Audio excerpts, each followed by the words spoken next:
ओम शांति। ओम शांति। वाणी चल रही थी 28 फरवरी सन 1968 की। A Vani dated 20th February 1968 was being narrated. दूसरे पेज के अंत में बात चल रही थी। At the end of the second page, the topic being discussed was जो पूरा खुद ही नहीं समझा होगा तो औरों को क्या समझावेंगे। How can the one who himself hasn't understood the knowledge completely explain to the others? नाम होगा ब्रह्मा कुमारियां समझा नहीं सकी। The news will spread that the Brahma Kumaris couldn't explain. तो नुकसान कर देते हैं। So they bring a loss. इसलिए बाप कहते हैं जो समझते हैं कि हम नहीं समझा सकते हैं तो उनको बोलना चाहिए। That is why the father says those who feel that they can't explain should tell them, meaning the students. हम अपनी बहन को कहते हैं वो आपको आकर के समझावेगी। We will tell our sister. She will come and explain to you. 28 फरवरी 1968 की वाणी का तीसरा page. Third page of the Vani dated 20th February 1968. Bharat पहले हीरे जैसा था Earlier, India was like a diamond. और अभी वो हीरे जैसा भारत कौड़ी जैसा बन चुका है। And now that diamond like India has become like a shell, caudy. बेगर भारत को फिर से सिरताज कौन बनावेंगे। Who will transform the beggar India into a crown again? वो लक्ष्मी नारायण अभी कहाँ हैं वो तो बताओ जो भारत के सिरताज थे। Where are those Lakshmi Narayan who were the crowns of India now? Tell us at least that. कोई बता नहीं सकेंगे। Nobody will be able to answer. वो सब हैं ही भक्ति के सागर। All of them are just the oceans of bhakti, meaning devotion. उनको भक्ति का नशा चढ़ा हुआ है। They are intoxicated with bhakti. और तुम हो ज्ञान सागर। And you are the ocean of knowledge.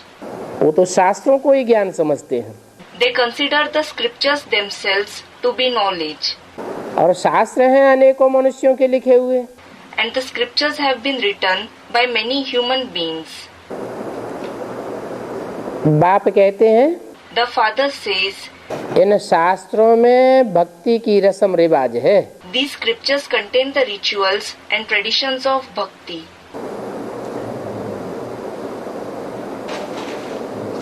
बाबा को खांसी हुई। Baba coughed.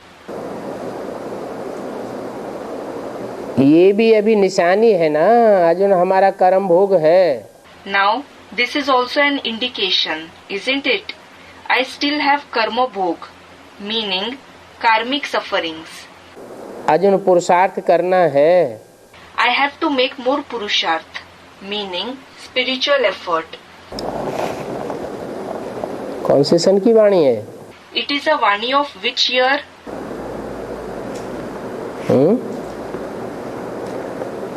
68 की। Of 1968, जबकि बाबा ने शरीर छोड़ा था when Baba left his body. तो बोला ये जो खांसी हुई ये भी निशानी है कि कर्म भोग रहा हुआ है। So, he said, this cough is also a sign that the karma bhog is pending. Arjun पुरुषार्थ करना है। I have to make more purusharth. उस बूढ़े तन का आखिरी वर्ष था। It was the last year of that old body. तो शरीर तो छूट गया 68 में। He left the body in 1968. फिर कर्म भोग कैसे पूरा करें। Then how should the karmic sufferings, karma bhog, be settled? पुरुषार्थ कैसे पूरा होगा। How will the purusharth be completed? जितना यह जोर पड़ता जाएगा उतनी कशिश होगी। The more powerful the purusharth becomes, the attraction will increase to that extent. पुरुषार्थ तीव्र होता जाएगा The purusharth will keep becoming swift. और खींच होती जाएगी। And the attraction will keep increasing. अभी नहीं है। There isn't that attraction now. फिर यथा योग होगा तथा शक्ति आवेगी। Then you will receive power to the extent there is yoga. जितना बाप को याद करते हैं, the extent to which you remember the father. ऐसे भी नहीं है कि सदैव याद ही करते हैं। It isn't even that you always remain in remembrance. अगर सदैव याद करते रहें फिर तो ये शरीर ही न रहे। If you keep remembering always, this body itself won't remain. अभी तो अर्जुन बहुतों को पैगाम देना है, Now you have to give the message to many. पैगंबर बनना है। You have to become a messenger, पैगंबर. तुम बाप के बच्चे पैगंबर बनते हो, You, the children of the Father, become messengers. और तो कोई नहीं बनते। Nobody else becomes this. Christ आदि वो तो सिर्फ आकर के धर्म स्थापन करते हैं। As for Christ etc., they just come and establish their religion. अपने अपने धर्म की धारणाएं सिखाते हैं। They teach the practices of their religion. वो कोई खुदा का पैगाम नहीं देते हैं।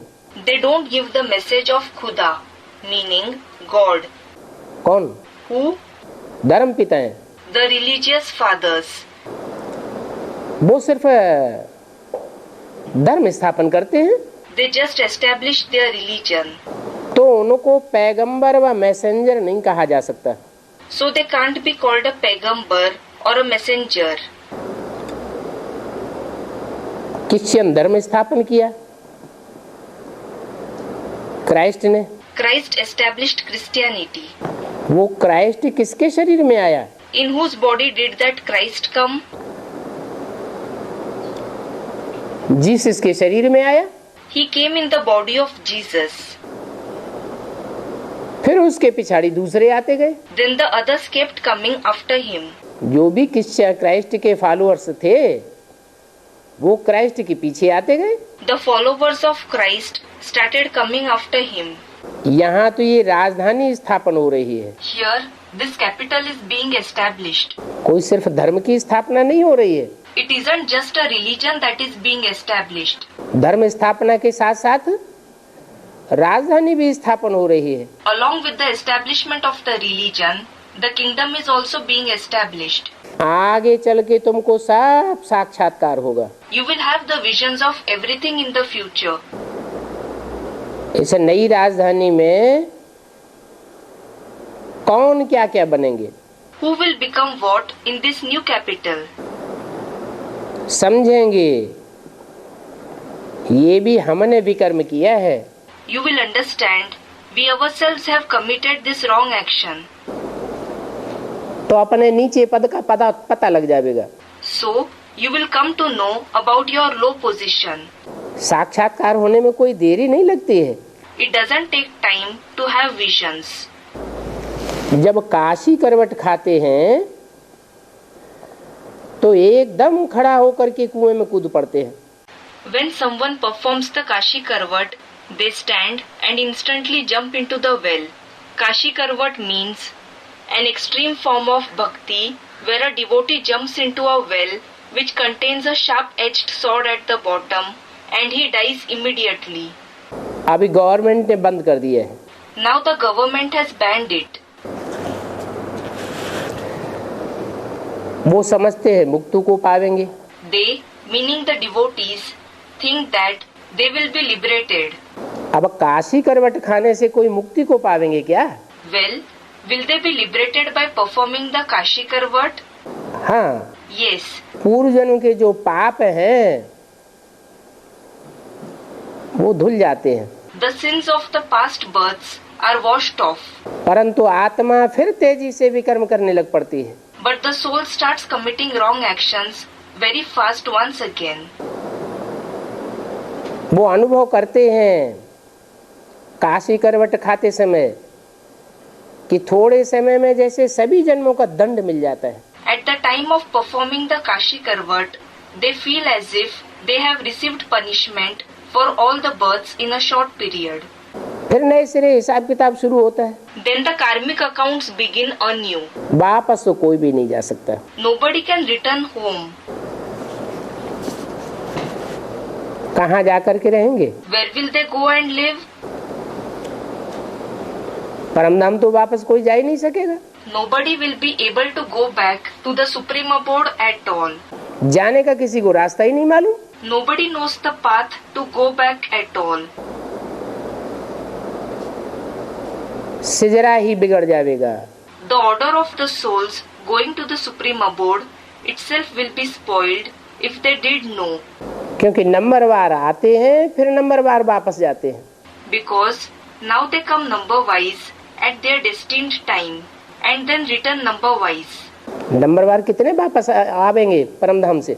How many will come back from the supreme abode number wise? 500-700 crore नंबरवार आते हैं। 500 to 700 crore, meaning 5 to 7 billion souls come number wise. फिर नंबरवार उनको वापस जाना है। Then they have to return number wise.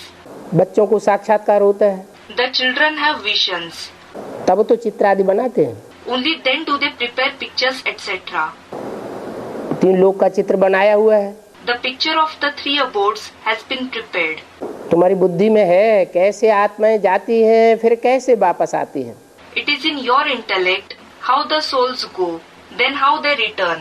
84 जन्मों की सारी सृष्टि के आदि मध्यंत का ज्ञान तुमको मिलता है। You receive the knowledge of the beginning, the middle and the end of the 84 births of the entire world. फिर तुम्हारे में नंबरवार तो हैं ही।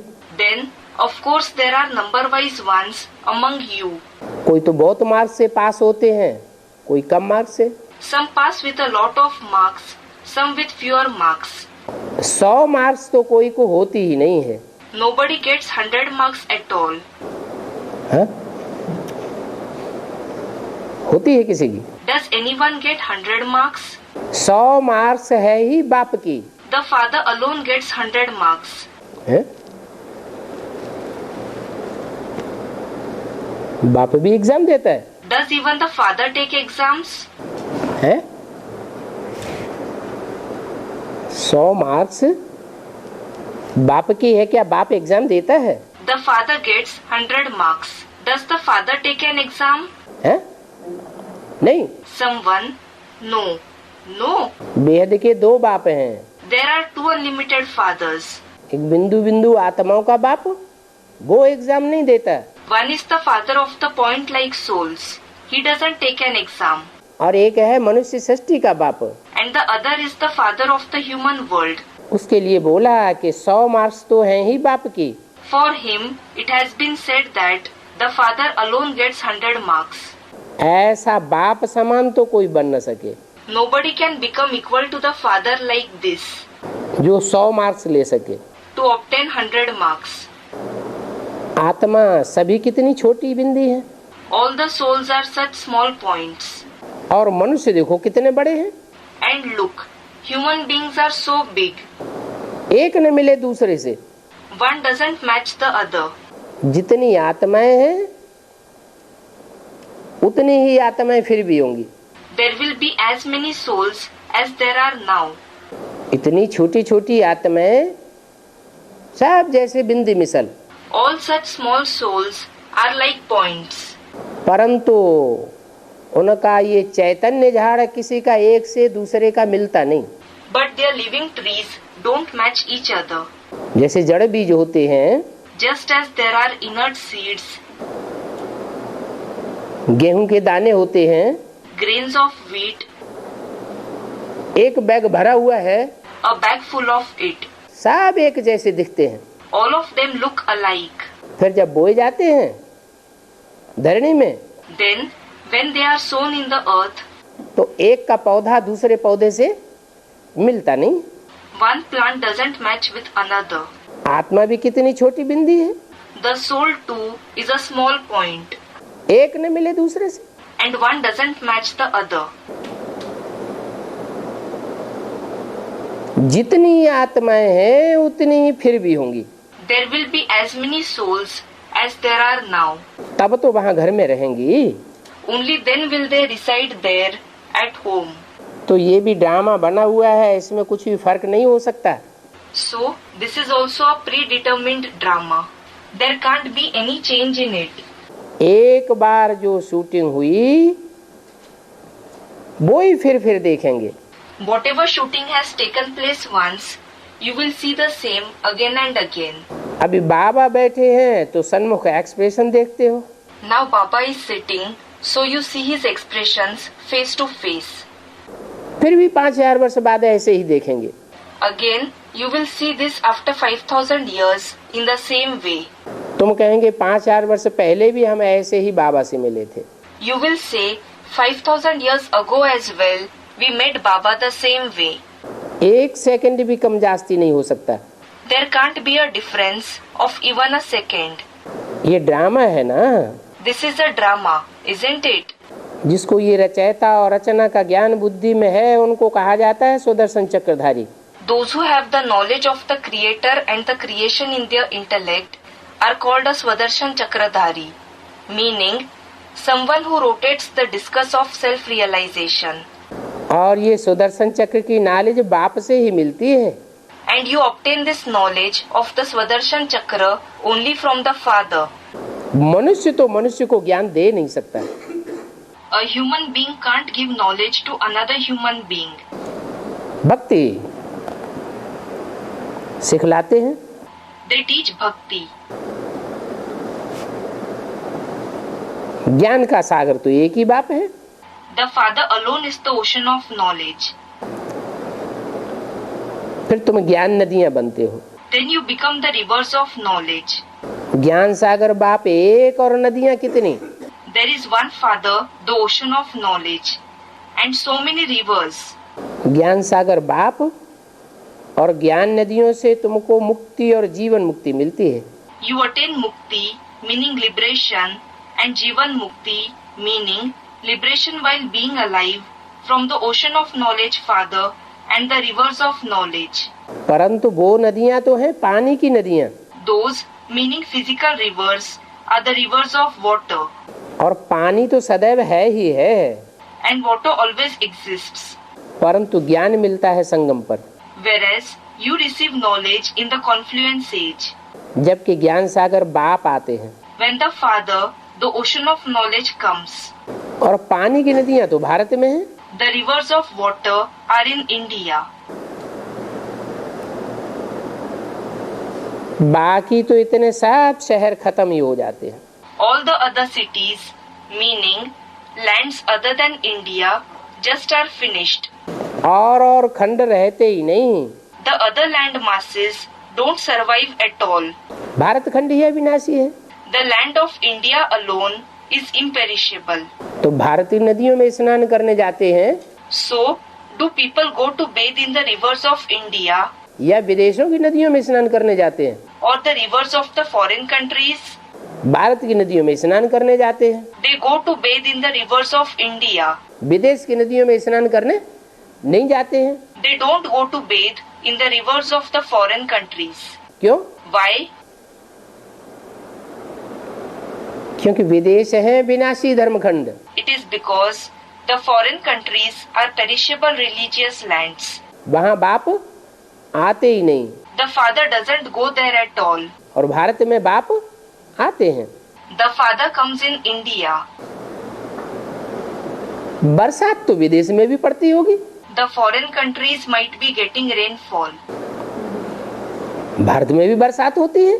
It rains in India too. पानी तो वही है. The water is the same. फिर वहाँ की नदियों में स्नान क्यों नहीं करते, भारत की नदियों में क्यों स्नान करने जाते हैं?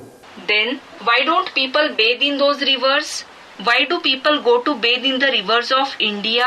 कोई जड़ पानी की बात नहीं है. It isn't about physical water. पानी तो जरूर पानी में जाकर के मिलेगा. Water will certainly mix with water. Bharat तो यही होगा. This very place will be Bharat. अभी तुमको नॉलेज मिलती है बाप से. Now you receive the knowledge from the Father. भक्ति से तो दुर्गति होती है. Bhakti leads to degradation, durgati.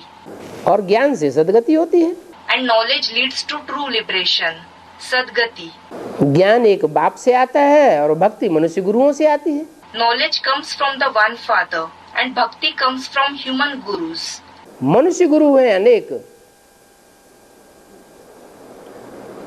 जो भक्ति सिखलाने वाले हैं. There are many human gurus who teach bhakti. और ज्ञान देने वाला बाप है एक. And there is one giver of knowledge, the Father. अभी 84 जन्म लेते लेते दुर्गति हो गई।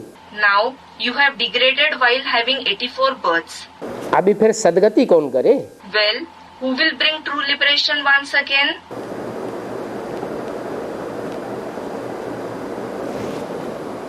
हीरे जैसा एक ही शिव बाबा है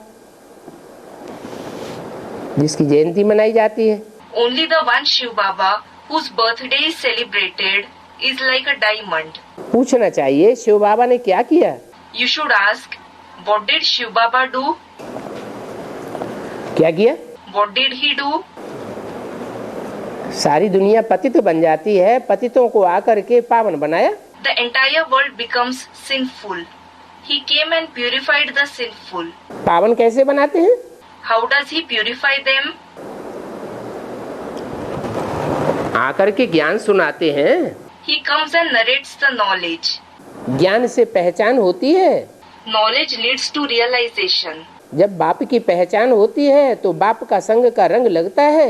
When someone recognizes the Father, he is colored by the company of the Father. और पतित आत्माएं पावन बनती हैं। And the sinful souls become pure this way. वो मनुष्य तो नेति नेति कह देते हैं। Those people say neti neti, meaning we don't know. हम उस बाप के आदि मध्य अंत को नहीं जानते। We don't know the beginning, the middle and the end of that Father. अभी तुम तो जानते हो। Now you certainly know it. वो सब मूर्ख हैं All of them are fools. क्योंकि रचयिता बाप को ही नहीं जानते। Because they don't know the Creator Father at all. तुम कहेंगे हम तो जानते हैं। You will say, we do know. नहीं जानते हैं If they don't know, तो कहेंगे अंधियारा। then it will be said to be darkness. तब ही गाया जाता है ब्रह्मा का दिन और ब्रह्मा की रात। Only then it is sung Brahma's day and Brahma's night. कैसे? How?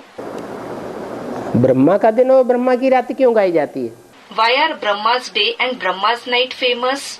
प्रजापिता ब्रह्मा का दिन और प्रजापिता ब्रह्मा की रात क्यों नहीं गाई जाती?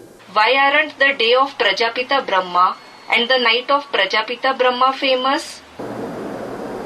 क्योंकि ब्रह्मा जब तक अंधेरे में है तो सारी दुनिया अंधेरे में रहती है। It is because as long as Brahma is in darkness, the entire world remains in darkness. माँ ही अंधेरे में तो सब बच्चे अंधेरे में। When the mother herself is in darkness, then all the children are in darkness. बाप तो ज्ञान का सागर है। The Father is the ocean of knowledge. और बाप तो एक ही है और बच्चे अनेक हैं। There is only one Father and there are many children. तो प्रजापिता का दिन और रात नहीं गाई जाती है। So, Prajapita's day and night aren't famous. दिन और रात ब्रह्मा की गाई जाती है। Brahma's day and night are famous. Brahma अंधेरे में है तो सब बच्चे अंधेरे में। When Brahma is in darkness, all the children are in darkness. अपने 84 जन्मों की कहानी का मालूम होना चाहिए। You should know the story of your 84 births. तुम समझते हो हमारे 84 जन्म पूरे हुए हैं? You understand, our 84 births are over. 84 जन्म पूरे हुए तो अब सबको वापस जाना है। Our 84 births are over. So now everyone has to return home. अभी बाप को याद करने से हम पावन बन जाएंगे। Now we will become pure by remembering the Father. और वहाँ शरीर भी पावन मिलेगा। And there we will get a pure body too. कहाँ? Where? नई दुनिया में सतयुग में शरीर भी पावन मिलेगा। In the new world, in the golden age, we will get a pure body too. यहाँ क्यों नहीं मिलेगा शरीर पावन? Why won't we get a pure body here? हम बहुत योग लगाएंगे तो योग बल से शरीर कंचन नहीं बनेगा। If we have a lot of yoga, won't the body be rejuvenated, kanchan, golden, through the power of yoga? बनेगा। Will it? 5 तत्व कंचन बन जाएंगे यहाँ। Will the 5 elements be rejuvenated here? इसे कलयुगी दुनिया में। In this iron age world? संगम युग में हमारा शरीर कंचन बन जाएगा। In the confluence age, will our body be rejuvenated? है? विनाश होने से पहले। Even before the destruction? ये 500 करोड़ की दुनिया में ये 5 तत्व पृथ्वी जल वायु अग्नि आकाश ये जो तामसी बन चुके हैं, In this world consisting of 5 billion souls, these 5 elements, earth, water, wind, fire, sky, which have become degraded, ये विनाश होने से पहले सात्विक बन जाएंगे। will they become pure before the destruction? अगर ये सात्विक नहीं बनेंगे If they don't become pure, तो जो बच्चों का जन्म होगा वो भी सात्विक नहीं होगा। then the children who are born won't be pure either. सात्विक शरीर तो तब पैदा होंगे जब 5 तत्व भी सात्विक बन जाए। Pure bodies will be born only when the 5 elements also become pure. तो संगम युग में मन बुद्धि रूपी आत्मा पावन बनेगी। So, in the confluence age, will the mind and intellect like soul become pure, या 5 तत्व पावन बनेंगे। or will the 5 elements become pure? है? मन बुद्धि रूपी आत्मा पावन बनेगी The mind and intellect like soul will become pure. और वो भी 500-700 करोड़ जो मनुष्य आत्माएं सब एक जैसी पावन बनेंगी। And that too, will all the 5 to 7 billion human souls become pure equally, ये थोड़ी सी आत्माएं पावन बनेंगी, or will a few souls become pure? थोड़ी सी आत्माएं पावन बनेंगी। A few souls will become pure. तो मुट्ठ भर आत्माएं पावन बनेंगी और बाकी सब पतित की पतित ही है। So, a handful of souls will become pure, and the rest will remain sinful as they are. पूरा पुरुषार्थ करेंगी नहीं। They won't make complete Purusharth. विनाश में धर्मराज के धक्के खाए डंडे खाएंगी। At the time of destruction, they will suffer the beatings of Dharmaraj, meaning the Chief Justice. हाय हाय का वातावरण बन जाएगा। It will be an atmosphere of cries of despair. तो दुनिया के 5 तत्व और ही विकराल रूप धारण करेंगे, तामसी बनेंगे कि सात्विक बनेंगे। So, will the 5 elements of the world take on a fiercer form? Will they be degraded or will they become pure? है?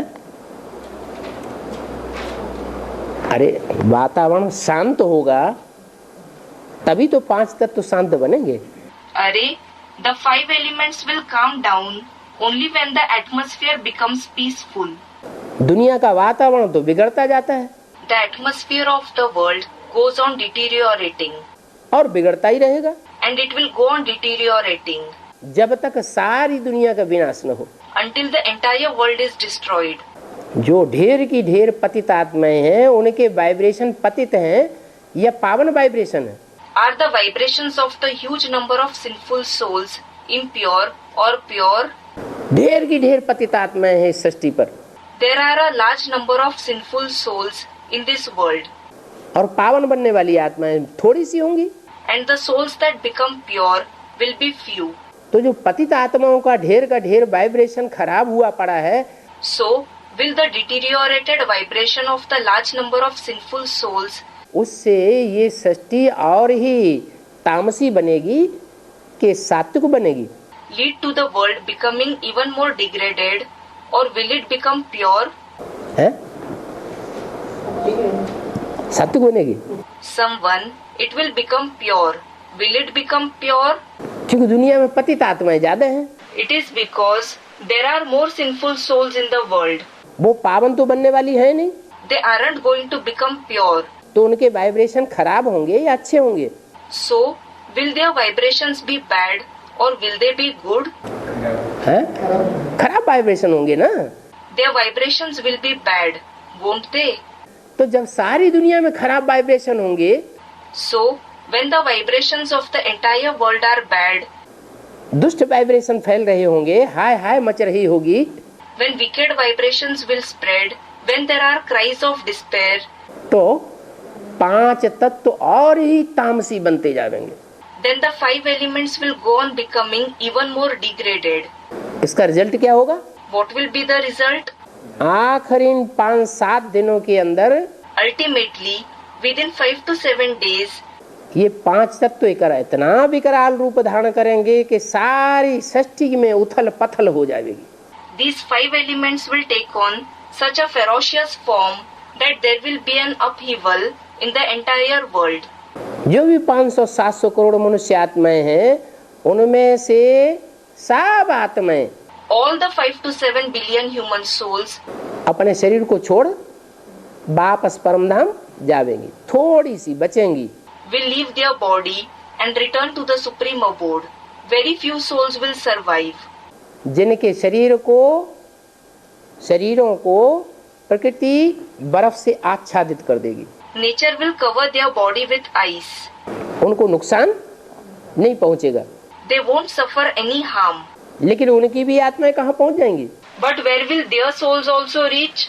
उनकी भी आत्माएं, मन बुद्धि रूपी आत्मा परमधाम पहुंच जाएगी। Their souls, the souls with a mind and intellect, will reach the supreme abode. तब जाके प्रकृति शांत होगी। It is then that nature will become calm. प्रकृति के 5 तत्व, The 5 elements of nature, वे सारी सृष्टि में शांति ही शांति हो जाएगी। then there will be just peace in the entire world. आत्माएं सब परमधाम पहुंच गई। All the souls have reached the supreme abode.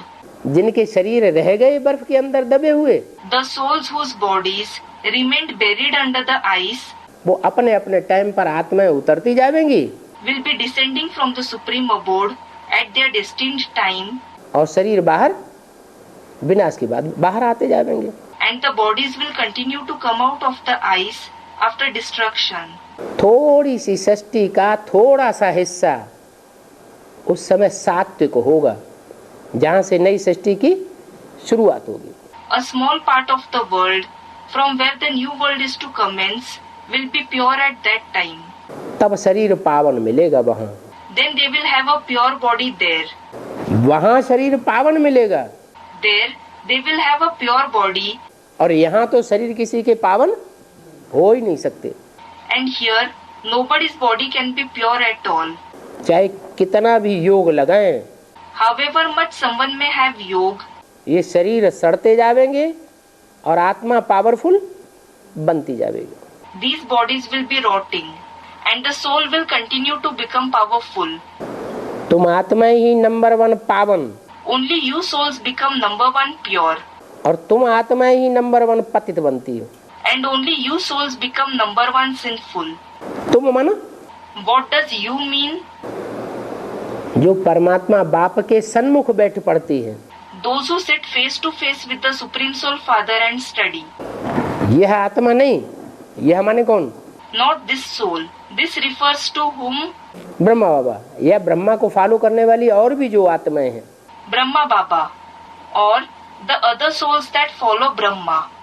वो पावन नहीं बनेंगी शरीर रहते, They won't become pure while being in their body. लेकिन तुम आत्माएं पावन बन जाएंगी तो प्रकृति तुम्हारी सुरक्षा करेगी। But when you souls become pure, nature will protect you. तन की भी सुरक्षा करेगी और मन बुद्धि रूपी आत्मा की भी सुरक्षा होगी। It will protect your body as well as the soul in the form of the mind and the intellect. तो मुख्य बात याद की है। So, the main subject is that of remembrance. कई को तो याद करना ही नहीं आता है। Many don't know how to remember the Father at all. अपन को आत्मा समझ बाप को कैसे याद करें?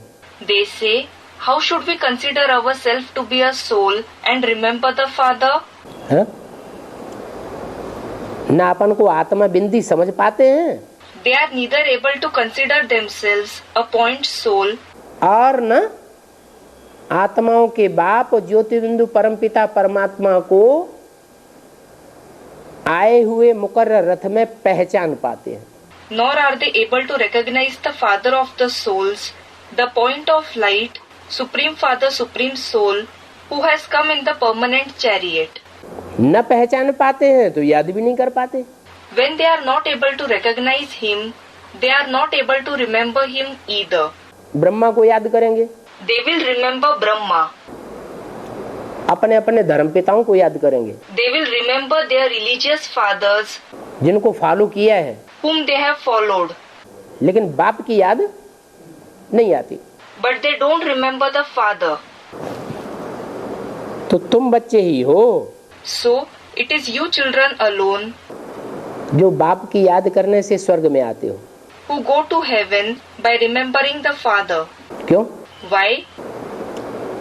तुम बच्चों में ऐसी क्या सिफ्त आ जाती है What is the quality that you children acquire जो तुम स्वर्ग में जाते हो because of which you go to heaven और वह चंद्रवंशी, इस्लामवंशी, बौद्धवंशी, क्रिश्चियन वंशी और धर्म की जो भी आत्माएं हैं, and they, the Chandravanshis, Islamvanshis, Bauddhivanshis, Christianvanshis, and the souls belonging to the other religions, Chandravanshis, those belonging to the Moon dynasty, Islamvanshis, those belonging to the Islam dynasty, Bauddhivanshis, those belonging to the Buddhist dynasty, Christianvanshis, those belonging to the Christian dynasty, जो दूसरों से प्रभावित हो जाती हैं, convert हो जाती हैं, वो स्वर्ग में नहीं आवेंगी। Those who are influenced by others, who convert, won't go to heaven. क्या खासियत है तुम्हारे में? What is the speciality in you? कि स्व स्थिति में जो सदैव रहने वाला बाप है, 100% याद की स्टेज पकड़ने वाला बाप है, उसको तुम पहचान लेते हो। You recognize the Father who always remains in Swasthiti, meaning the self stage, the Father who achieves the 100% stage of remembrance. दो बाप है ना?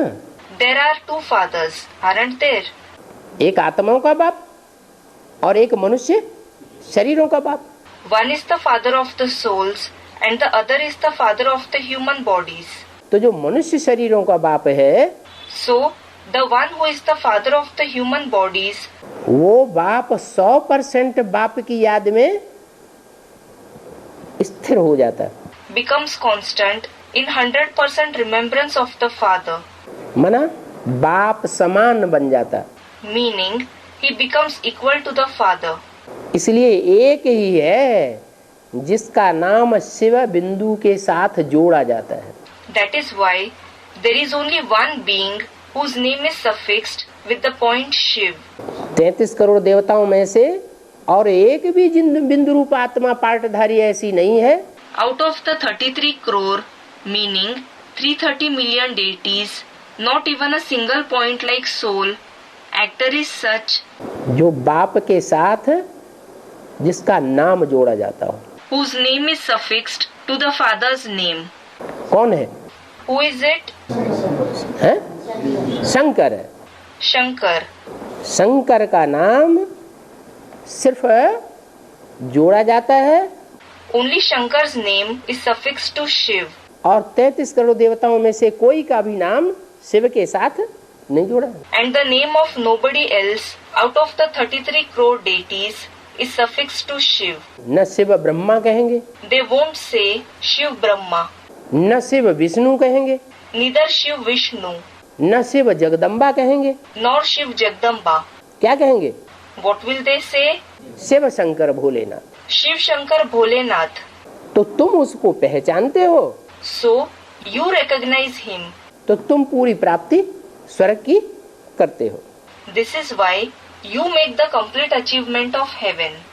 इस समय के पुरुषार्थ से ही राजाई बनती है। You receive the kingship only through the Purusharth made at this time. और कोई युग नहीं है जिसमें पुरुषार्थ करें और राजाई मिले। There is no other age in which you make Purusharth and obtain the kingship. सिर्फ ये संगम युग का ही समय है It is only the time of this confluence age जिसमें हम पुरुषार्थ अर्थात आत्मा के लिए ऐसा प्रयत्न करते हैं जिससे हमें जन्म जन्मांतर की राजाई मिलती है। when we make Purusharth, meaning we make such spiritual effort through which we achieve the kingship for many births. अच्छा, मीठे मीठे बच्चों को बाप दादा का याद प्यार गुड मॉर्निंग। अच्छा, Bap Dada's remembrance, love and good morning to the sweet children. एक छोटा सा रात्रि क्लास है, 28 फरवरी 1968। There is a small night class dated 20th February 1968. ब्राह्मण होते ही है राजयोगी, The Brahmins are certainly Raj Yogis. न वैश्य होते हैं राजयोगी, न शूद्र होते हैं राजयोगी, न क्षत्रिय होते हैं राजयोगी। Neither the Vaishyas, merchants, nor the Shudras, members of the lowest division of the Indo-Aryan society, nor the Kshatriyas, warriors, are Raj Yogis. कौन होते हैं राजयोगी? Who are Raj Yogis? ब्राह्मण ही राजयोगी होते हैं। The Brahmins alone are Rajyogis. जो ब्राह्मण राजयोगी होते हैं वो अपने जीवन में पढ़ाई पढ़ते पढ़ते फेल होते हैं।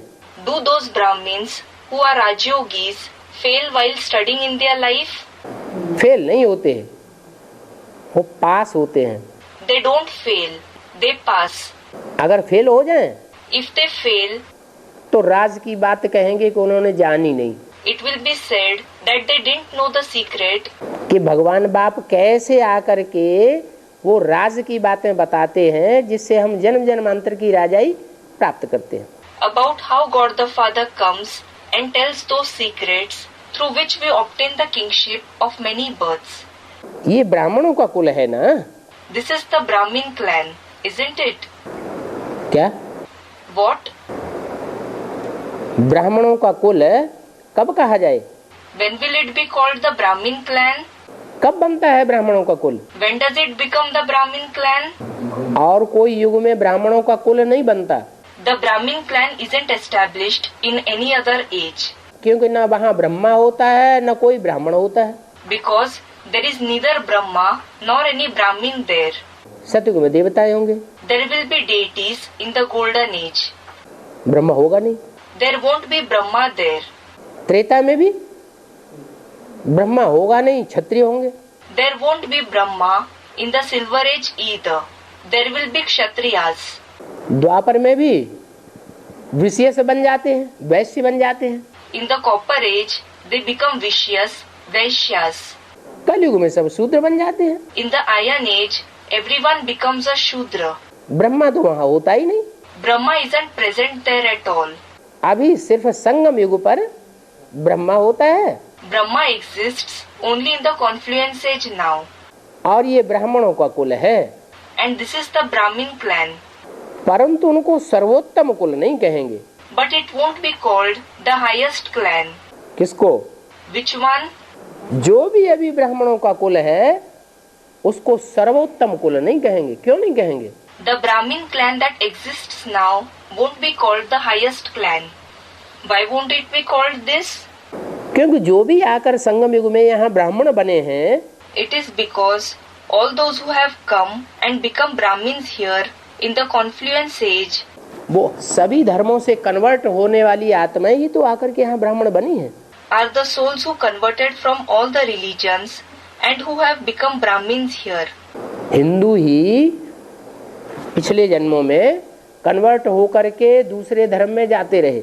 The Hindus themselves converted and went to other religions in the past births. दूसरे धर्म वाले कभी कन्वर्ट नहीं हुए। The souls belonging to the other religions never converted. Hindu convert होते रहे दूसरे दूसरे धर्मों में, The Hindus went on converting to other religions, और कन्वर्ट होते होते हिंदुओं की संख्या कम हो गई and while converting, the number of the Hindus reduced. और उनकी संख्या बढ़ती गई। And their number, meaning those from other religions, kept increasing. सारी दुनिया में अभी हिंदुओं की संख्या ज्यादा है Now, in the entire world, are there many Hindus या क्रिश्चियन मुसलमान आदि की संख्या ज्यादा है? or are there many Christians, Muslims, etc.? हैं? क्रिश्चियन मुसलमान बौद्ध आदि की संख्या ज्यादा है। There are many Christians, Muslims, Buddhists, etc. तो इससे साबित होता है कि हिंदू हमेशा कन्वर्ट होते रहे। So it proves that it was the Hindus who have always been converting. अभी बाप आए हैं Now, when the Father has come, तो जो कन्वर्ट होते गए उन सबको श्रेष्ठ श्रेष्ठ आत्माओं को खींच करके फिर ब्राह्मण बनाया। He has pulled all the elevated souls who kept converting and made them Brahmins again. तो जो कन्वर्ट होने के बाद जन्म जन्मांतर कन्वर्ट होते रहे और अंतिम जन्म में आकर के अभी ब्राह्मण बन रहे हैं, So, those who, after converting, they converted for many births and they are now becoming Brahmins in the last birth. वो पूरी पढ़ाई पढ़ेंगे पूर्व जन्मों के हिसाब के अनुसार। Will they study the knowledge completely according to the accounts of their past births? एक तो वो है जो अपने देवी देवता सनातन धर्म के पक्के बन करके रहे, One kind of souls is those who remained firm in their ancient deity religion, आखिरी जन्म तक और धर्म वालों से टक्कर ली। they confronted the souls belonging to other religions until their last birth. Shivaji बनकर के टक्कर ली, महाराणा प्रताप बनकर के टक्कर ली, महारानी लक्ष्मीबाई बनकर के टक्कर ली। They confronted them in the form of Shivaji, in the form of Maharana Pratap, in the form of Maharani Lakshmibai. संघर्ष करते रहे, They kept struggling. भारत की सुरक्षा की। They protected India. और एक वो हैं And the other kind is those जिन्होंने भारत की सुरक्षा तो दूर रही और ही भारत का नाम बदनाम कर दिया। who brought the defamation of India. Leave alone the question of safeguarding it. दूसरे धर्मों में कन्वर्ट होते रहे। They kept converting to other religions.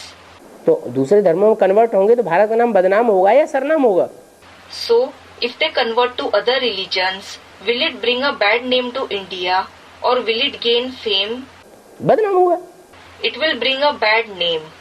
तो जो जन्म जन्मांतर दूसरे धर्मों में कन्वर्ट होती रही आत्माएं, So, the souls that kept converting to other religions for many births, वो ही कन्वर्ट हुई आत्माओं को भगवान बाप आकर के फिर ब्राह्मण बनाते हैं।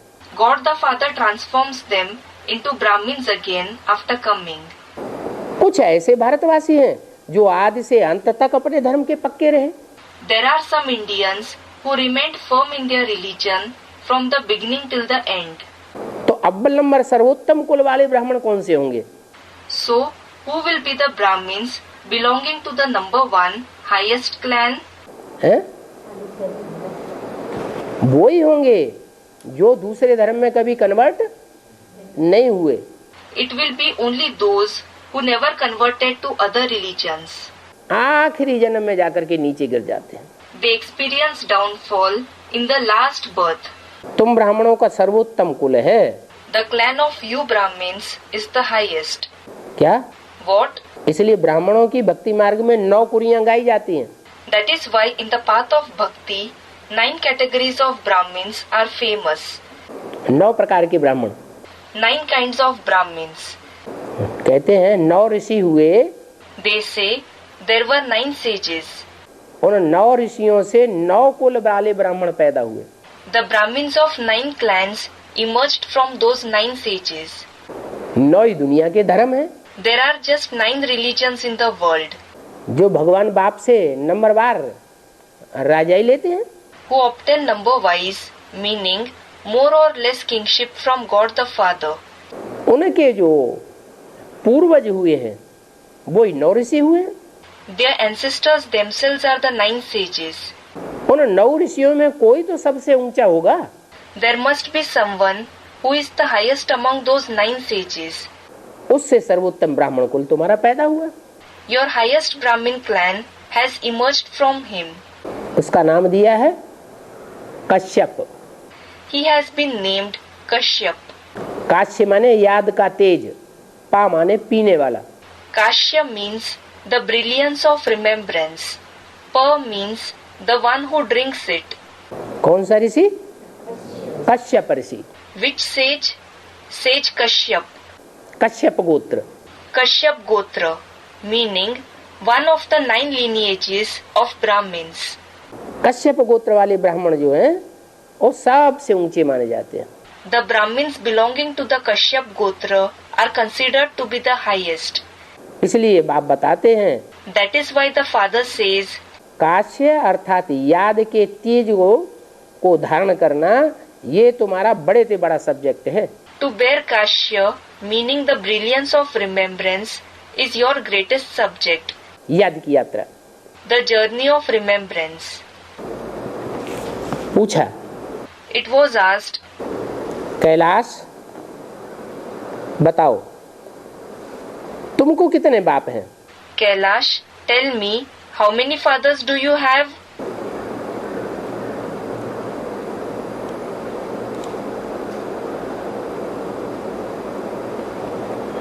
बच्चे ने बताया अलौकिक बाप। क्यों? The child replied, the Alaukik father. Alaukik means not from this world, from the subtle world. Why? हम तो शिव जयंती को हीरे जैसा जयंती कहते हैं। We call Shiv Jayanti, meaning birthday of Shiv, a diamond like Jayanti. बाकी तो सब कौड़ी मिसल है। All the other Jayantis are like shells. फिर तुम अलौकिक कैसे कहती हो? Then how do you say Alaukik? अलौकिक बाप सबसे अच्छा कैसे हुआ? How is the Alaukik Father the best? अच्छा, क्रिश्चियन लोगों को भी 3 बाप हैं? All right. Do the Christians also have 3 fathers? या सिर्फ भारतवासियों को? Or do only the Indians have 3 fathers? हाँ?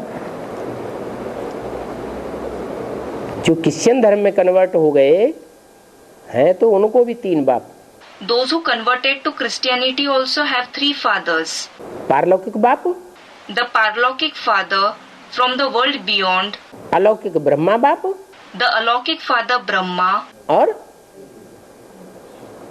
पारलौकिक बाप, अलौकिक ब्रह्मा बाप और जिसे जन्म लिया वो शरीरधारी बाप। and the Parlokik Father, the Alaukik Father Brahma, and the bodily Father through whom they were born. परंतु सब पहचानते नहीं हैं। But not everyone recognizes them. और धर्म के लोग बाप को पूरा पूरा पहचानते नहीं हैं। People belonging to other religions don't recognize the Father completely. जैसे भगवान कहते हैं वैसे उनकी बायोग्राफी को जानते नहीं हैं। They don't know the biography in the way it is described by God. Christian भी एडम ईव को मानते हैं। The Christians too believe in Adam and Eve. मुसलमान भी आदम बीवी कहते हैं। The Muslims also say Adam Bibi. सिर्फ लौकिक बाप के बगैर और कोई की बायोग्राफी को जानते नहीं है। They don't know anybody's biography except the one of their Laukik father. Christian लोगों में शास्त्रों में आदम बीवी का नाम आया है। मुसलमानों में आदम बीवी का नाम और क्रिश्चियंस में एडम ईव का नाम आया है। The name of Adam Bibi has been mentioned among the Muslims, and the name of Adam and Eve has been mentioned among the Christians. लेकिन नाम नाम है सिर्फ। But just the name has been mentioned. उनकी biography को कुछ भी जानते नहीं, बताते नहीं। They don't know their biography at all. They don't speak about it. न वो अलौकिक को जानते हैं न पारलौकिक को जानते हैं। Neither do they know the Alaukik Father nor the Parlokik Father. कहने मात्र कह देते हैं एडम ईव और आदम बीवी।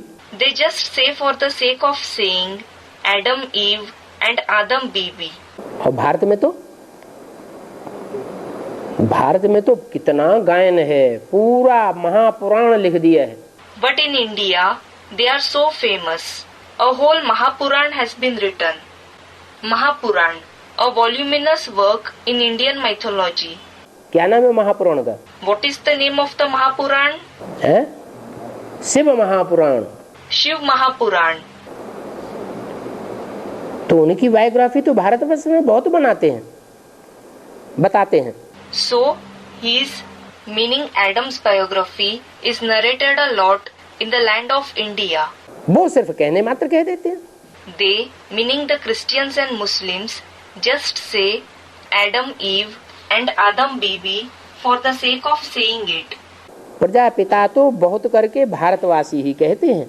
It is mostly the Bharatvasis, meaning Indians, who say Prajapita. दूसरे धर्म के लोग प्रजापिता को जानते नहीं। The people of other religions don't know Prajapita. Mahavir भी कह देते हैं। They, meaning the Indians, call him Mahavir too. जो दिलवाड़ा मंदिर बना हुआ है, उस दिलवाड़ा मंदिर में कौन सी मूर्ति बैठी हुई है? Whose idol is sitting in the Dilwada temple that has been built? जो आदिनाथ की मूर्ति बैठी हुई है, वो एक ही तो है। There is just one idol of Adinath that is sitting. उन्होंने 24 नाम दे दिए हैं भारतवासियों ने, 24 भगवान के अवतार हुए। They, the Indians, have given 24 names, considering there have been 24 incarnations of God. और जैनियों ने भी 24 तीर्थंकर कह दिए हैं। and the Jainis too mentioned about 24 Tirthankars, meaning Jain gurus. है तो वास्तव में एक ही ना। Actually, he is only one being, isn't he? वो महावीर कह देते हैं। They call him Mahavir. बच्चों को बहुत कुछ समझाना पड़ता है। The children have to explain a lot. Wonderful है ना। It is wonderful, isn't it? समझा सकते हो कि मनुष्य मात्र के 3 बाप हैं। You can explain that there are 3 fathers of all the human beings.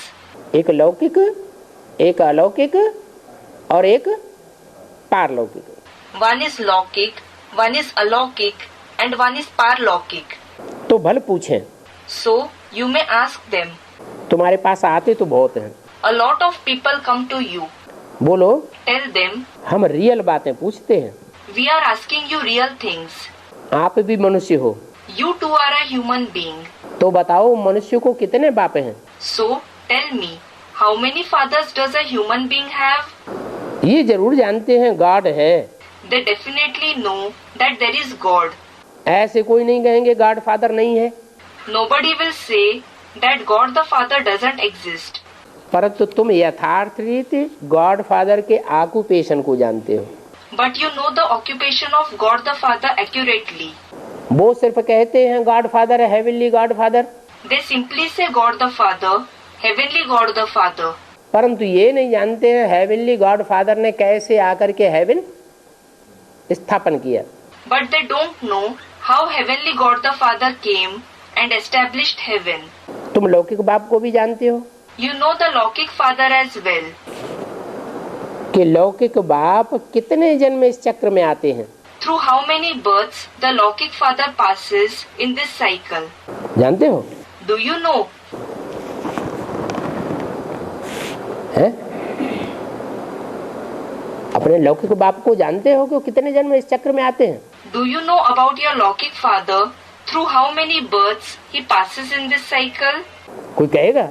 Will anyone say it? बताएंगे। हमारे लौकिक बाप ने इस चक्र में कितने जन्म लिए, कोई बताएगा? Will anyone tell me how many births their Laukik Father had in this cycle? नहीं बताएगा। Won't they say it? हैं? हैं? नहीं बता पाएंगे। Won't they be able to say it? हैं?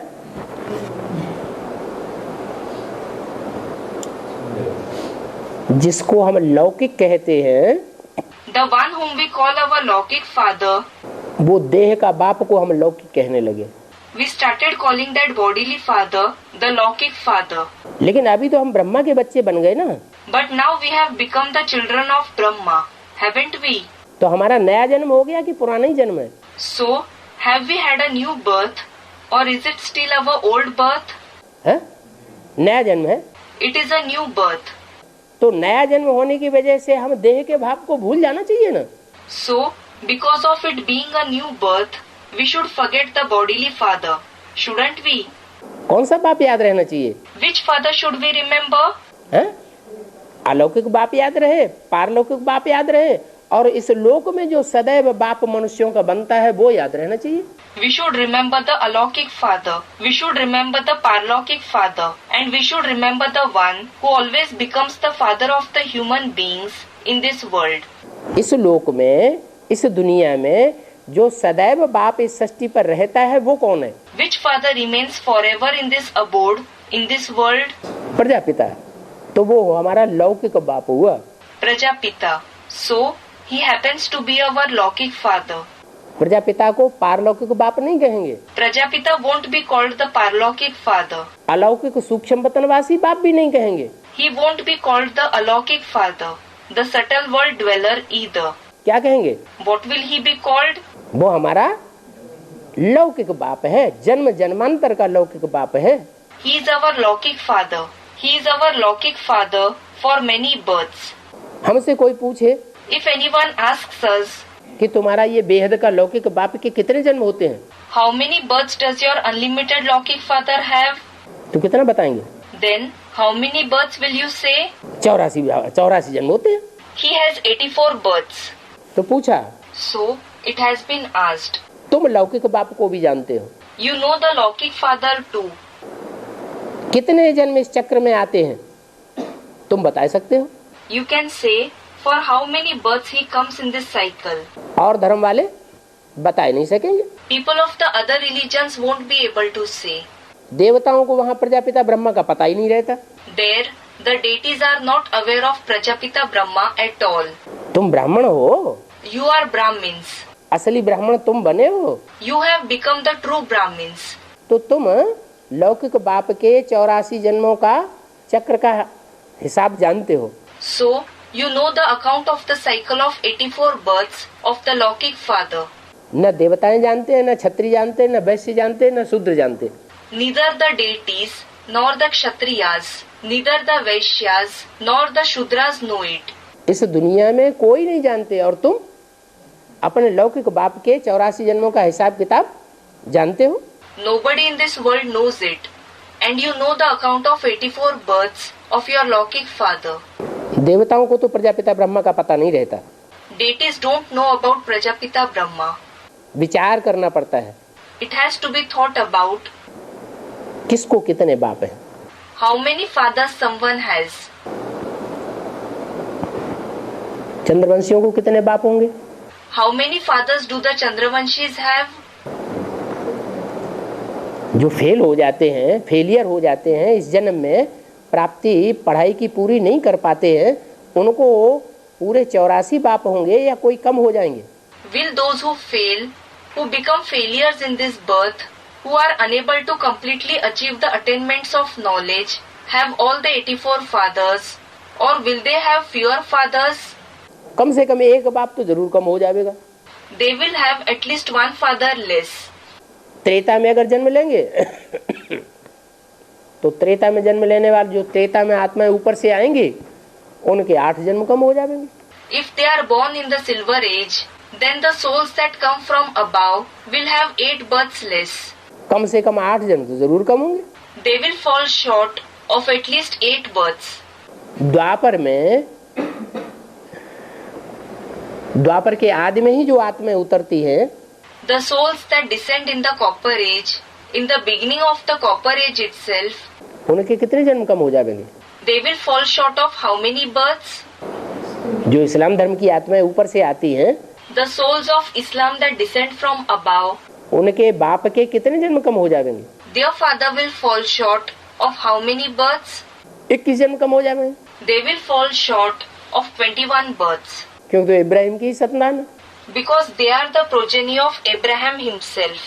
तो बोला So, it has been said, अभी तुम नॉलेजफुल बन रहे हो, now you are becoming knowledgeable. अर्थात रचयिता और रचना के आदि मध्यांत का तुमको मालूम है। It means that you know the beginning, middle and end of the creator and the creation. इसलिए बोर्ड में लिखते हो, That is why you write on the board, जो रचयिता और रचना के आदि मध्यांत को नहीं जानते हैं वो इडियट हैं। those who don't know the beginning, middle and end of the creator and the creation are idiots. इस सृष्टि का रचयिता कौन है? Who is the creator of this world? कब हुआ? When did he exist? और इस सृष्टि की पहली रचना कौन है? And who is the first creation of this world? और वो कब हुई? And when did it exist? बताओ। Tell me, रचयिता कब हुआ? when did the creator exist? 5000 वर्ष के सृष्टि चक्र के अंदर हुआ Did he exist within the world cycle of 5000 years या उससे पहले हुआ? or prior to that? है? पहले हुआ। He existed before that. रचयिता पहले हुआ, माने आज से 5000 वर्ष पहले जब संगम था, पुरुषोत्तम संगम युग, उस समय रचयिता था। The creator existed earlier, meaning when it was the confluence age, the Purushottam Sangam Yug, 5000 years ago, the creator existed at that time. फिर उस रचयिता से रचना हुई। Then the creation was born from that creator. कौन से युग में? In which age? सतयुग के आदि में कृष्ण रचना हुई। In the beginning of the golden age, Krishna was born as the creation.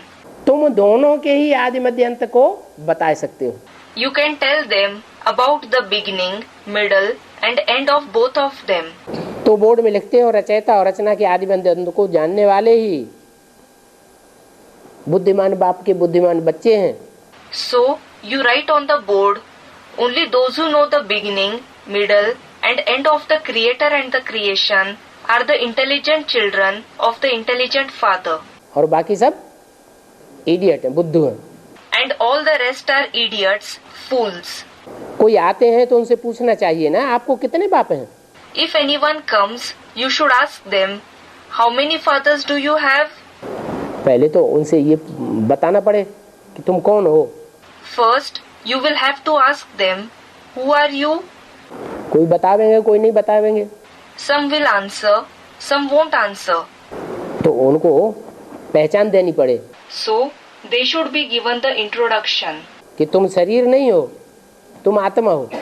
You aren't a body, you are a soul. शरीर का बाप अलग The father of the body is different और आत्मा का बाप अलग। and the father of the soul is different. तो शरीर का बाप तो वो बतावेंगे जिसने इस शरीर को जन्म दिया। Then they will say that the father who has given birth to this body is the bodily father. आत्मा का बाप तो बताना पड़ेगा कि आत्मा का बाप परमपिता परमात्मा है। They will have to be told about the father of the soul, that the father of the soul is the supreme father, supreme soul. और तीसरा बाप, And what about the third father? वो आत्माओं का बाप जब इस सृष्टि पर आता है When that father of the souls comes in this world, तो दो विशेष आत्माओं को चुनता है। he chooses two special souls. एक राम वाली आत्मा जो हीरो पार्टधारी है, One is the soul of Ram, who is the hero actor, और एक कृष्ण वाली आत्मा। and the other is the soul of Krishna. Krishna वाली आत्मा में प्रवेश करता है तो माँ के रूप में पार्ट बजाता है। When he enters the body of the soul of Krishna, he plays the part in the form of a mother. वो माँ अपना पार्ट बजाने के बाद सूक्ष्म पतनवासी बन जाती है। That mother, after playing her part, becomes a subtle world dweller. वो है ब्रह्मा। That is Brahma. और जो बाप है आदि से अंत तक बाप के रूप में ही रहता है। And the one who is the father, who remains only in the form of a father from the beginning to the end. यज्ञ के आदि में सन 36 में भी था। He was also present in the beginning of the Yajna in the year 1936.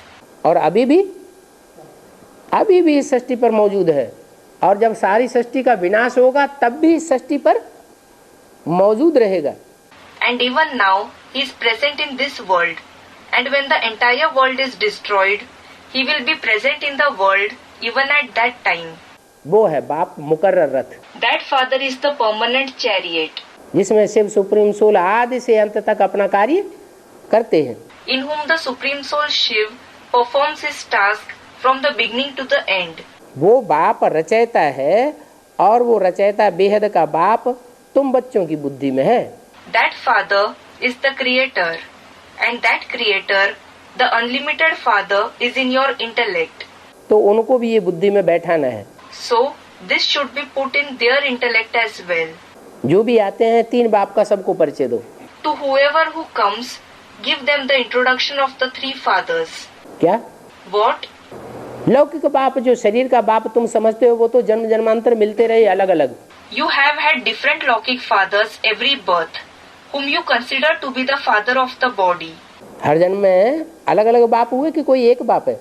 In every birth, were there different fathers, or was there only one? अलग अलग बाप हुए। There were different fathers. उस लौकिक बाप की बात नहीं, It isn't about that Lokik father, लेकिन जन्म जन्मांतर का जो तुम्हारा लौकिक बाप है but the one who has been your Lokik father over many births. वो है मनुष्य सृष्टि का बाप। He is the father of the human world. इसी सृष्टि पर रहता है हर जन्म, He remains in this very world in every birth. इसी लोक में रहता है, परलोक में नहीं रहता। He remains in this very abode and not in the supreme abode. वो सूक्ष्म वतन में भी नहीं रहता। He doesn't live in the subtle world either. Brahma की सोल सूक्ष्म वतनवासी बनती है, The soul of Brahma becomes a subtle world dweller. Krishna की आत्मा सूक्ष्म वतनवासी बनती है, The soul of Krishna becomes a subtle world dweller. लेकिन जो मनुष्य सृष्टि का बाप है वो सूक्ष्म वतनवासी नहीं बनता। But the father of the human world doesn't become a subtle world dweller. तो वो तुम्हारा जो शरीर को जन्म देने वाला है वो है हद का बाप। So, the one who gives birth to your body is a limited father. वो जन्म जन्मांतर अलग अलग मिलता है, They are different in every birth.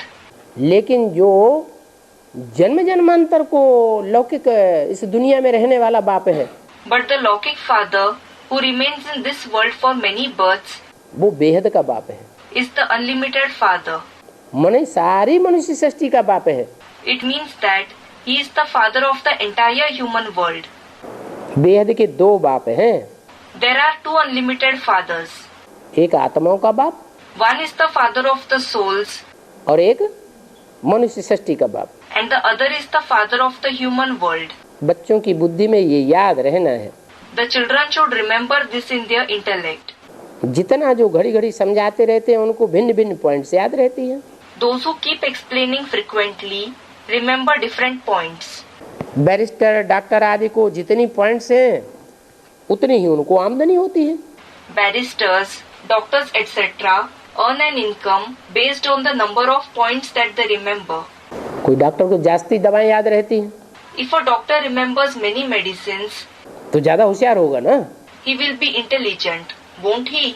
शांति के लिए, पवित्रता के लिए समझाना बहुत सहज है It is very easy to explain about peace, purity. कि जितना तुम शांत रहेंगे The more you remain peaceful, तो प्योरिटी की स्टेज समझो बढ़ी हुई है। you can think that your stage of purity has become higher. अशांत रहते हैं और दूसरों को भी अशांत करते हैं, If you remain disturbed and if you disturb others too, इसका मतलब आत्मा इम्प्योर है, then it means that the soul is impure. पवित्र नहीं है। It isn't pure. वाइसलेस और विशियस वर्ल्ड ये समझाना बहुत सहज है। It is very easy to explain about the viceless world and the vicious world. जो जितना निर्विकारी होगा The more viceless someone is, उसमें शांति के वाइब्रेशन उतने ज्यादा होंगे, the more the vibrations of peace he will have. और जितना विकारी होगा And the more vicious someone is, उसमें अशांति के वाइब्रेशन उतने ही जास्ती होंगे। the more the vibrations of restlessness he will have. तो जन्म जन्मांतर की शांति की दुनिया और जन्म जन्मांतर की अशांति की दुनिया हम अभी तैयार कर रहे हैं। So, we are creating the world of peace and the world of restlessness for ourselves for many births now. और सुख शांति की दुनिया हम अपने कर्मों से अपने आप ही बनाते हैं। In addition, we ourselves create a world of happiness and peace through our actions. इसलिए कहते हैं आत्मा अपना शत्रु है, आत्मा अपना मित्र है। That is why it is said that a soul is its own enemy and a soul is its own friend. अभी बाप जो हमको ज्ञान सुनाते हैं उस ज्ञान को जीवन में अगर हम धारण करें सही तरीके से, The knowledge that the Father narrates to us now, if we assimilate that knowledge in our life properly, और मनुष्यों की मत पर और मनमत पर न चलें, and if we don't follow the opinions of the human beings and the opinion of our mind, तो जन्म जन्मांतर के लिए हमारी सुख शांति के वाइब्रेशन की दुनिया अभी बन रही है। then the world of the vibrations of happiness and peace is being created for our many births now. हर आदमी जो मन में संकल्प पैदा करता है वो संकल्पों का वाइब्रेशन बनता रहता है। The thought that every person creates in his mind keeps forming a vibration. आत्मा के चारों ओर वो वातावरण बन जाता है। An atmosphere is created all around the soul. वो वातावरण जो है वो ही जन्म जन्मांतर का हमारा फाउंडेशन है। That very atmosphere is the foundation for our many births.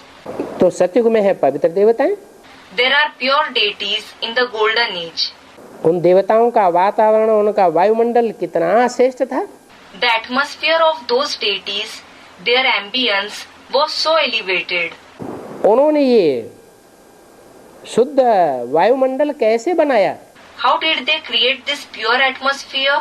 संगम युग में योग बल से बनाया।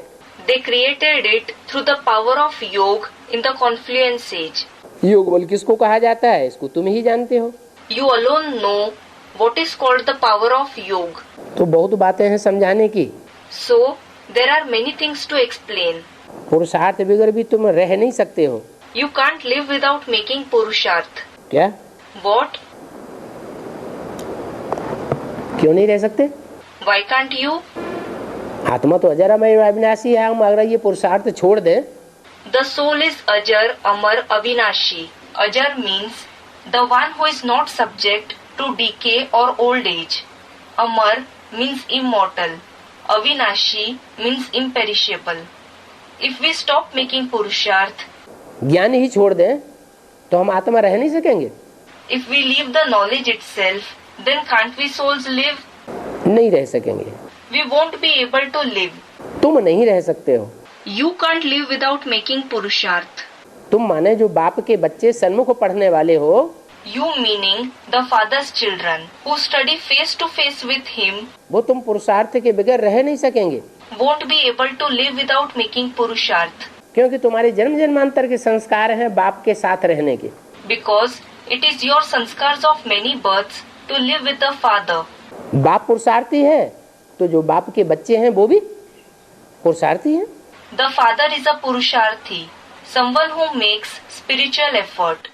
So the father's children are also purusharthis. हर बात में पुरुषार्थ करना होता है। We have to make purusharth for everything. महारथियों के आगे घोड़े सवार प्यादे को लज्जा आती रहेगी। The horse-mounted warriors, the foot soldiers, will feel ashamed in front of the elephant-mounted warriors. Class में सब एक समान तो नहीं पढ़ेंगे। In a class, not everyone will study equally. अभी तुम पढ़ते हो भविष्य नई दुनिया के लिए। Now you study for the future new world. क्या? What?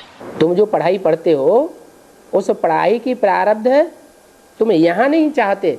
You don't want here the fruit of the knowledge that you study. कहाँ चाहते हो? Where do you want it? भविष्य की दुनिया के लिए तुमको पढ़ाई की प्रारब्ध मिलेगी। You will receive the fruit of the studies in the future world. अगर कोई ये इच्छा रखता है कि हम पढ़ाई यहाँ पढ़ रहे हैं और यहाँ हम पढ़ाई दूसरों को पढ़ा रहे हैं, उसकी प्रारब्ध हमको यहीं मिल जाए। If anyone nurtures a desire, we are studying here and we are teaching the knowledge to the others here, we should receive its fruit here itself. तो स्वार्थ के लिए पढ़ रहा है या पुरुषार्थ के लिए पढ़ रहा है? Then is he studying for selfish motives, swarth, or for the sake of purusharth?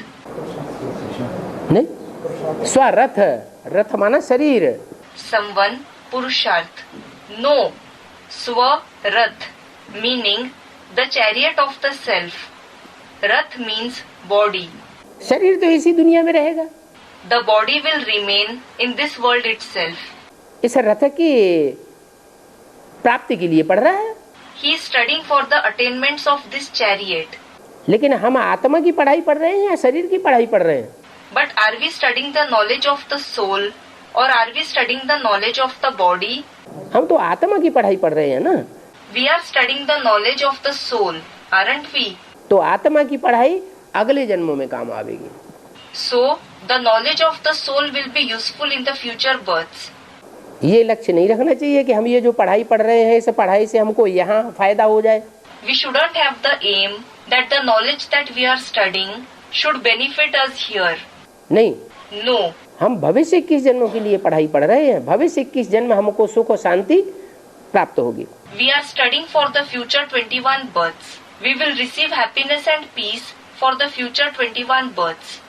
ऐसा कोई जानते नहीं है कि ये पुरुषोत्तम संगम युग है। Nobody knows that this is the elevated confluence age, Purushottam Sangam Yug. कलयुग के बाद सतयुग आता है। The golden age comes after the iron age. वहाँ है श्रेष्ठाचारी There are the righteous ones. और यहाँ इस दुनिया में सब हैं भ्रष्टाचारी। And here, in this world, everyone is unrighteous. क्या? What? भ्रष्टाचारी दुनिया में कोई भी श्रेष्ठाचारी देवता हो नहीं सकता। In the unrighteous world, nobody can be a righteous deity. और श्रेष्ठाचारी दुनिया में सतयुग में कोई भी भ्रष्टाचारी देवता वो मनुष्य हो नहीं सकता।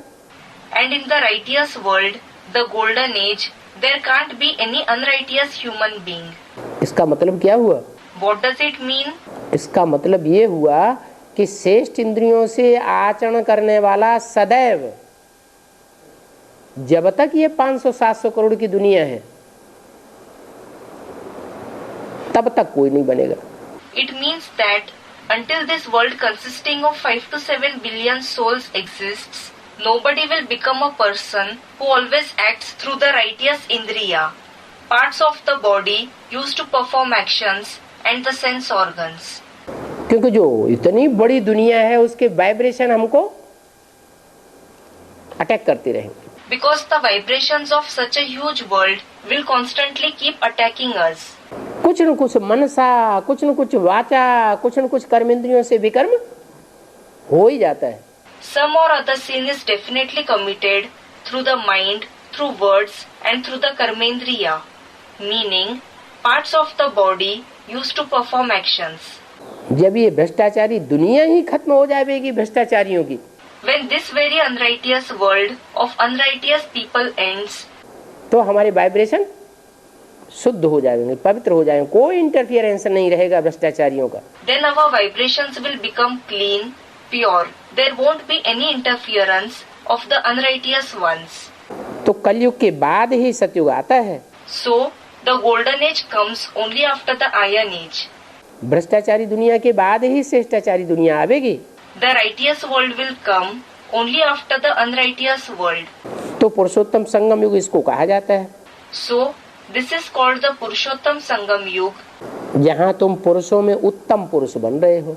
where you are becoming the highest ones among the souls. Purush. क्या What? पुरुष माने? What does Purush mean? पूरी माने शरीर, पूरी माने शरीर, Puri means body. Puri means body. अच्छा माने आराम करने वाली, सोने वाली। And Shav means the one who relaxes, sleeps in it. इस शरीर में सोने वाली आत्मा, तो आत्मा हुई पुरुष। The soul that sleeps in this body. So, the soul is Purush. ये हुई पूरी। This body is the abode. Puri.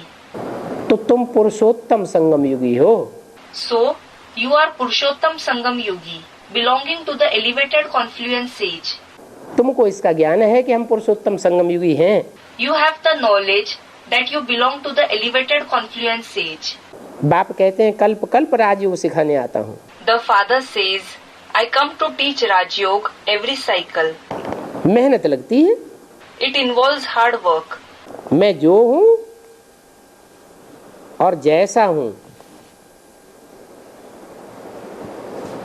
कोई जानते नहीं है। Nobody knows what I am and how I am. तो रियलाइजेशन कौन करावे? So, who will bring the realization to the others? क्या What? मैं जो हूँ जैसा हूँ कोई जानता ही नहीं है, तो रियलाइजेशन कौन करावेगा? Nobody knows at all what I am, how I am. So, who will bring the realization to the others? मैं ही आकर के रियलाइजेशन कराता हूँ। I alone come and bring the realization. परमात्मा का रियलाइजेशन परमात्मा ही कराते हैं। The Supreme Soul himself brings about his realization. कितना आत्मा में पार्ट भरा हुआ है छोटी सी चीज में। There is such a big part recorded in the soul, such a small thing. ये बड़ी वंडरफुल बात है। This is a wonderful idea. गाया जाता है वर्ल्ड की history geography. The history and geography of the world is famous. हर एक actors अपना अपना पार्ट भिन्न भिन्न नाम रूप देश काल में रिपीट करती रहती है। Every actor keeps repeating his parts through different names, forms, countries and times. ये भी समझते हो ज्ञान सागर बाप ही हमको सब कुछ देते हैं। You also understand that it is the Father, the ocean of knowledge alone, who gives us everything. सब शक्तिवान बाप का वर्षा चाहिए। We need the inheritance of the Almighty Father. एकदम विश्व का मालिक बनाए देते हैं। He makes us the master of the world at once. तुम बाप से बेहद की शक्ति लेते हो, You obtain unlimited power from the Father, जिससे तुम विश्व का मालिक बनते हो। through which you become the master of the world. Lakshmi Narayan को भी राजाई कैसे मिली, क्या हुआ, कुछ नहीं जानते। How did even Lakshmi and Narayan obtain the kingship? What happened? They don't know anything. तुम बच्चों को बहुत खुशी होनी चाहिए। You children should feel very happy. Baij को देखने से ही अथाह खुशी हो जानी चाहिए। You should feel unlimited joy just by looking at the badge. Baij में क्या खास बात है? What is special about the badge? Baij में 3 मूर्तियों का चित्र है। There is the picture of the 3 personalities in the badge. उन 3 मूर्तियों में बाप भी बैठा हुआ है, जिस बाप से हमें सब कुछ प्राप्ति होती है। The Father, through whom we attain everything, is sitting in those 3 personalities.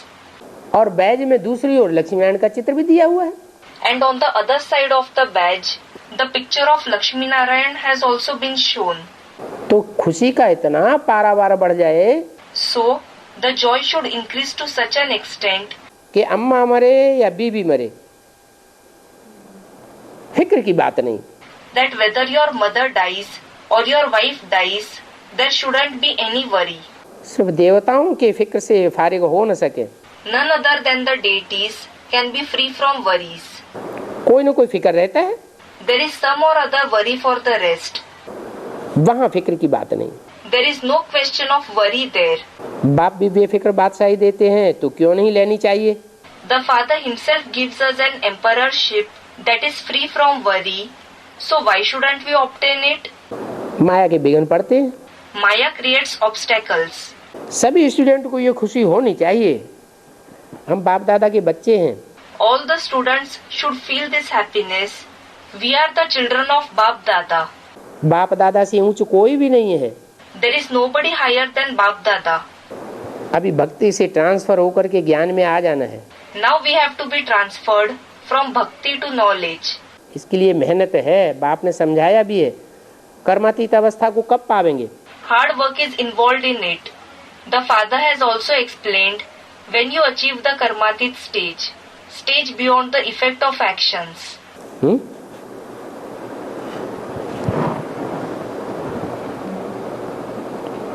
ऐसी स्टेज बन जाए कि हम कोई भी कर्म करें कर्म इंद्रियों से। The stage should become such that we may perform any action through the karmendriya. लेकिन उन कर्मेंद्रियों के कर्म करने से हमारी आत्मा के ऊपर पाप और पुण्य का कोई लेप छेप न लगे। But by performing the actions through those karmendriya, our soul shouldn't be affected by any sin or noble action. जो गीता में कहा हुआ है, It has been said in the Gita, जो आत्मनिष्ठ है, the one who is soul conscious, आत्मिक स्थिति में पूरा स्थित रहने वाली आत्मा है, the soul that remains completely constant in a soul conscious stage, वो सारे संसार का विनाश कर दे तो भी उसके ऊपर कोई पाप नहीं लगेगा। won't accumulate any sin even if it destroys the entire world. ऐसी डिटैच होने वाली स्थिति चाहिए। Such a stage of detachment is required. देह अलग और आत्मा अलग महसूस हो। You should experience the soul and the body to be different. वो आसार दिखाई पड़ेंगे। Those signs will be visible. अभी सभी को मैसेज ही कहाँ मिला है? Not everyone has received the message now. अच्छा, अच्छा, रूहानी बच्चों को रूहानी बाप दादा का याद प्यार, गुड नाइट, नमस्ते। remembrance, love, good night and namaste, meaning greetings from the spiritual Bap and Dada to the spiritual children. Om Shanti.